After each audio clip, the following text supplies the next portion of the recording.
The Archetypes and the Collective Unconscious by Carl Gustav Jung, translated by R.F.C. Hull, read by Martyn Swain for Ukemi Audiobooks.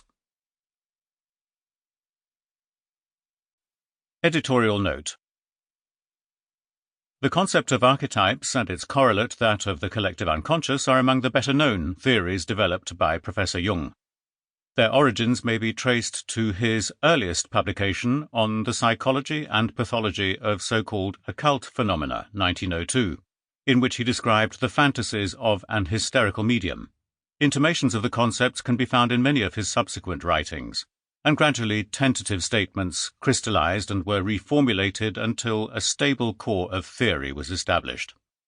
This volume consists of essays written from 1933 onward describing and elaborating the two concepts. It is introduced by 3 essays establishing the theoretical basis, followed by others describing specific archetypes. The relation of these to the process of individuation is defined in essays in the last section.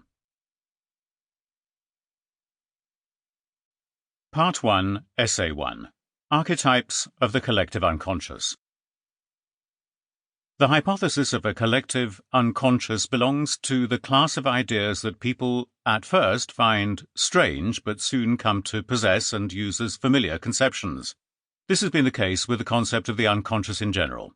After the philosophical idea of the unconscious, in the form presented chiefly by Carus and von Hartmann, had gone down under the overwhelming wave of materialism and empiricism, leaving hardly a ripple behind it, it gradually reappeared in the scientific domain of medical psychology. At first, the concept of the unconscious was limited to denoting the state of repressed or forgotten contents. Even with Freud, who makes the unconscious, at least metaphorically, take the stage as the acting subject, it is really nothing but the gathering place of forgotten and repressed contents, and has a functional significance thanks only to these.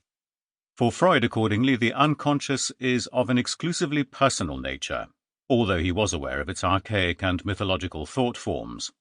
Footnote. In his later works, Freud differentiated the basic view mentioned here.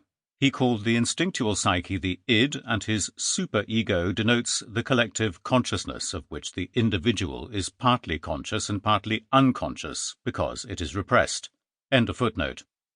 A more or less superficial layer of the unconscious is undoubtedly personal. I call it the personal unconscious. But this personal unconscious rests upon a deeper layer which does not derive from personal experience and is not a personal acquisition but is inborn. This deeper layer I call the collective unconscious. Sample complete. Ready to continue?